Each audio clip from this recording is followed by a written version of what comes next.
we can just go from the top. Yeah, what happened last week? Alpha 166. To be honest, I actually need to go check out the changelog to see where we are. I think we discussed that last meeting. I'm not sure. That might have been.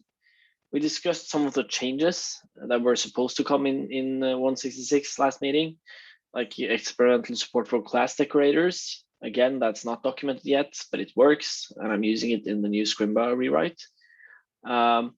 We have now added a display block to global tags by all web components will be styled with display block by default. And one change that I added that's actually worth mentioning to you, Frode, is that the styling inset is a shorthand for setting top, left, bottom, and right positions at the same time. But previously it didn't set any position attribute, but now it also sets position to absolute. And that actually tripped me up in Scrimba. I saw that now that there are some covers behind models and menus and stuff, where I previously styled setting position equals fixed and then inset to 0. And in those cases, the position was overridden from fixed to absolute. If this doesn't make sense for you at all, I'll explain it some other time. But yeah, it's there might be code people have already written that may seem somewhat broken with that change, so it should probably be warned about. Yeah, yeah. But it is alpha. So. But it is an alpha still. Yeah, it is an alpha. That's true. I added some style modifiers, additional style modifiers, all in speech. I also added, I haven't actually written that in the changelog, but I also added a generic media modifier where you can actually use a real media query if you need to do a freestyle media query.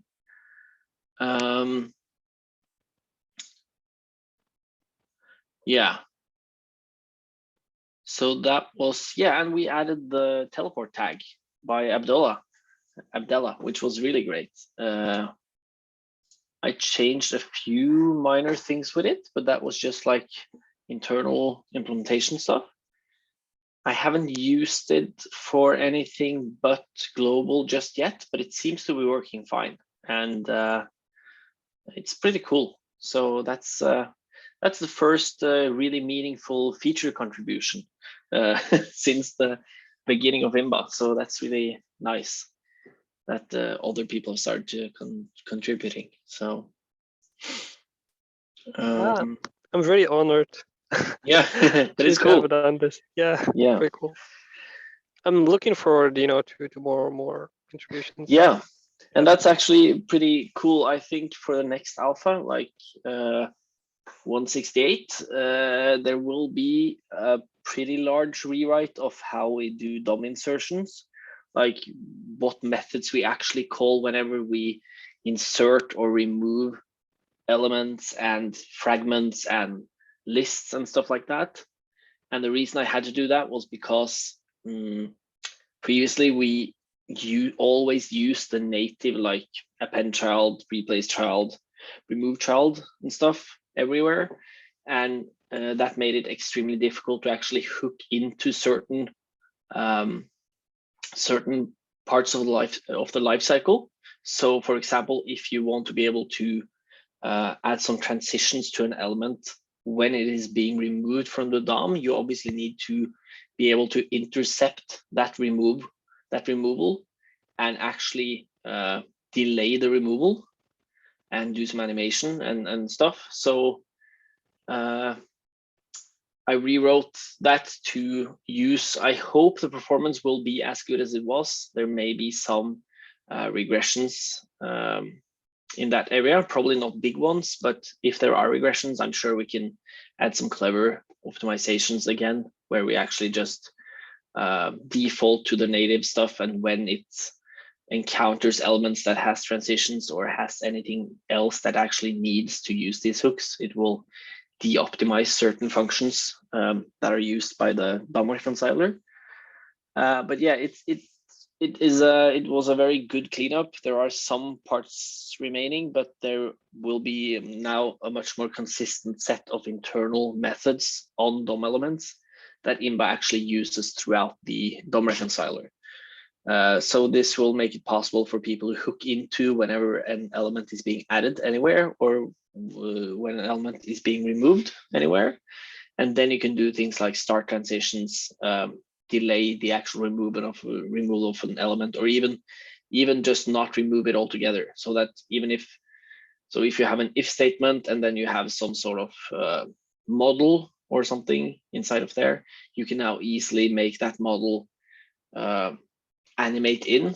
And when that if statement is false, previously that model would be eliminated from the DOM immediately. But now you can, by hooking into these events or methods, you can override that and animate it out and do things gracefully. So I'm looking forward to getting that out. It looks like at least all of Scrimba still works as it did before on both the server and the client. So that's a good, decent test case, since it's a rather large code base.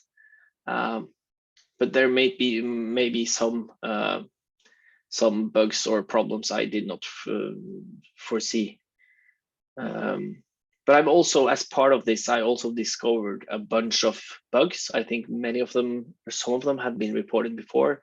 There are a huge group of bugs where using lists inside of conditionals didn't work, and using fragments inside of lists and lists inside of fragments, and so on and so forth. And it seems like all of these cases that I have tested are now just naturally fixed, because it is a more sane way we do this now.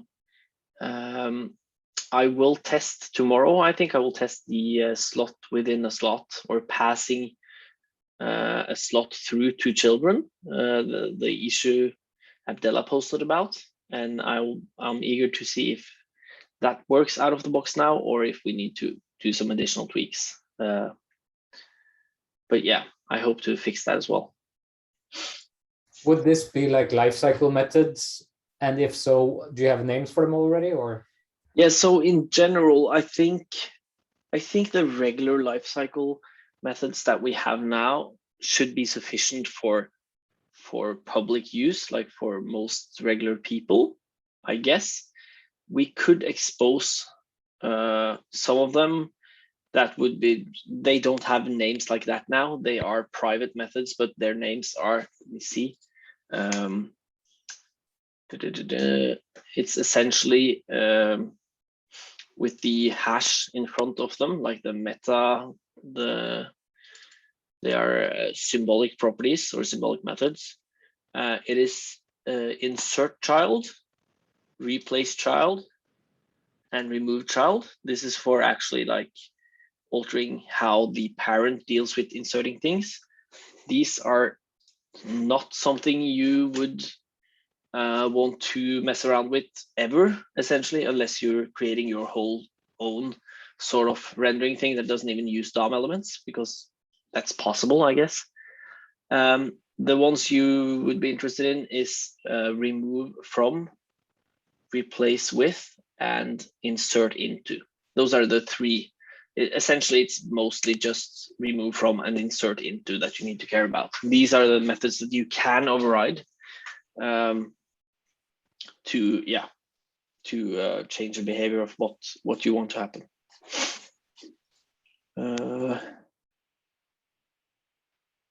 Yeah. See, now we're not, we don't have a screen now.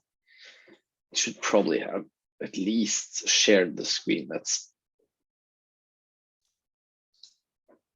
Yeah, do you want to share the notes? Yeah. So I promise I'll get better at this meeting meeting stuff. This is the first time I'm doing it without Alexander here, so That was Yeah. my job. Sorry about that. Huh? That was your. He asked me to take over the admin. Yeah. So what's going on this week? VS Code extension. I haven't even tried VS Code 160 yet. But as reported in the chat, I'm sure there are some broken things with completions and the tooling. So I'll take a look at that. I know there were problems with the TypeScript nightlies, the alphas. So I'm sure we can fix it relatively quickly and hopefully push a new version of the tooling tomorrow. Yeah. So other than that, it's just state management. Should we discuss that, or? Yeah, I missed the first half of the last meeting where you said you did discuss it some, but I did start a draft on state management, just like the types of state management that has been common until now, so extending the element to have some kind of state, doing a class inheritance with a class that, or with methods that give some exposes the state, or using a global object. But then the question came, like, do we want to care, like when writing about this, do we care about sending the state to the client, for example, which goes into SSR and hydration and these things as well.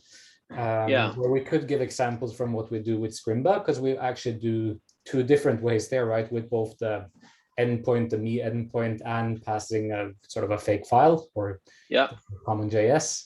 Yeah. So that's something I could write up to explain what we're doing, at least, so there's some reference. Yeah, I think that's much better than nothing. At the same time, it's almost like covering it's obviously not covering too much, but it looks like how should I put it? If you look at the, let's say, Mobx state tree, like it's one of the most well-known state management libraries out there. When I look at that documentation, I can't really see anything about what they think about how to even pull the data in from the server and persist various parts of the data and stuff. Nope. Might just be from my poor memory, but it's so weird to me that none of these frameworks actually don't have a much more consistent story from all the way from the database, some sort of database in the back to the front end. Is that because most people end up rolling their own layer for that, or do everyone just use GraphQL, or I don't have a good. Yeah, I don't know either. It's one of the things, like additional thing that also came is like a lot of the management frameworks have some kind of how to handle mutations, how to hook into them. Yeah. So there's sort of these side effects, which isn't really the state management, but do people expect that you should be able to hook into it? And I saw, was it Pretzel Hands who made an example where you had this where you can hook into the event that when something mutates or changes, you can trigger something. And that's kind of like the whole thing that Imba tries to avoid, like that you shouldn't need that. Yeah, but I guess it's sort of like a watcher, right? So if you want not necessarily the thing that is rendered, but something else to trigger if state changes. Yeah, that can be nice, I can see. But definitely, especially for computed properties and expensive calculations. And that is important. That would be important for Imba as well. I always, in the data layers that I've created so far, there is always some sort of memoization technique there as well, where we actually do cache collections, like curate collections and sub-filtered versions of collections and stuff. And then we invalidate the cache, not in a granular way, like we don't invalidate a specific computed property on a specific model if one of these two properties change, but we do a much broader sweep, like we actually invalidate all of the cached collection curates and stuff whenever any part of any model changes. So it's just a lazy, easier approach that is still heaps better than doing all these calculations in every render, because in many cases that's just not viable or not smart at all. Do you have any other topics you would like to go through now? Or I guess since the meeting wasn't really announced that well, and since we're not in we haven't had any like big release since last week or anything, I'm sure there aren't that many interesting things to discuss now. Or yeah, no, I think just a regular check-in is good, and we have the recording. So yeah, if somebody else has any questions or something they want to address, then speak yeah. up. Anyone? No. That sounds good to me. And we can just keep going on the chat. I really hope to push out the new alpha tomorrow, as I said. And I would love to push out just an experimental, very basic support for transitions at the same time. And when I do that, then Abdella at least can, since he's been interested in that already, can look at the hooks and try to maybe expand upon the transition stuff, or make something else out of it. Yeah, sure. Yeah. I'm very interested actually. I checked how like Svelte, they have a nice API for building transitions. Yeah. And I thought like we could actually mimic this. Yeah, I think Svelte has a lot of really cool, especially like their whole motion, like springs and various physics-based tweening as well. I haven't really looked deeply into that, but yeah, I'm sure it's a very good thing to take inspiration from. Cool. So should we just stay up to date on Discord, and then wait for the meeting next week, I guess. Sounds like a plan. Cool. See you all then. See you guys. Bye. See you guys. Bye.